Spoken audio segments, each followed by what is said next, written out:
Ngayon po mga kaibigan, samahan po ninyo ako. Ngayon pong araw pong ito, idadalawin po natin ang ating pong tita na may sakit. Bedridden na po siya.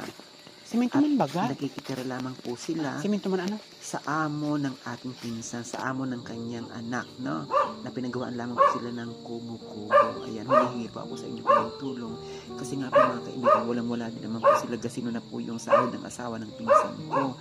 Ang liit-liit lang po grabe po ang pangangailangan po nilang gamot para po sa kanyang nanay, ano? Doon nga po sa aking pong tita, sana po may mga mabubuting kalooban po dyan, ng mga sponsor ko. Pagkitulungan naman po ang aking pong tita. Makikita nyo naman po, talagang halos butot balat na po siya. Hindi na po siya nakakatayo, hindi na po siya nakakarinig, at hindi na po siya nakakapagsalita. Please, maraming salamat po sa inyo, mga kaibigan. Thank you so much. God bless.